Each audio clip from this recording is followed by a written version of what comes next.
Alors, je voudrais revenir, je dirais que c'est un peu d'acharnement thérapeutique, on ne tire pas sur une ambulance. Alors, je voudrais revenir un peu sur le bilan d'André Barbeau, qui, à mon avis, est fondé sur un double échec. Il y a un double échec de Barbeau. Il y a un échec au niveau de la méthode, et il y a un échec au niveau des résultats. Parce que parfois, on peut avoir des bons résultats avec une mauvaise méthode. C'est par hasard, par exemple, d'ailleurs c'est le cas en l'occurrence. 1989, par exemple, c'était des bons résultats avec une mauvaise méthode. C'est-à-dire qu'au lieu de croire que ça dépendait du cycle Saturne-Uranus comme Croix-Verrier ou du cycle Saturne-Neptune comme le Croix-Barbeau, ça dépendait tout simplement du passage de Saturne sur l'axe solsticial. Bon, passons. Et donc, je reviens sur Barbeau. Il y a deux problèmes avec lui. Premièrement, son système ne marche pas.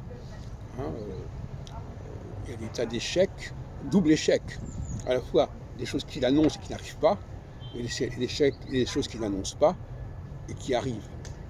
Bon, je ne reviens pas là-dessus, tout le monde sait de quoi il s'agit. Donc ça, c'est rédhibitoire. Et puis alors, la méthode, le système qu'il utilise est également en échec. Donc c'est pour ça que je parle d'un double échec et d'un faux prophète, en quelque sorte, pour parler comme dans la Bible. Un prophète qui annonce des choses qui ne se produisent pas et qui manque des choses qui se produisent.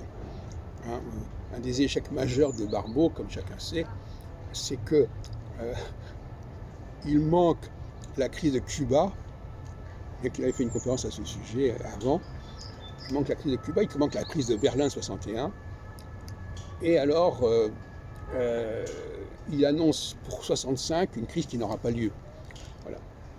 Donc c'est quand même assez pathétique, et je crois qu'il est quand même souhaitable de changer de logiciel et d'aller vers ce que j'appelle le nouveau visage de l'astrologie, c'est-à-dire,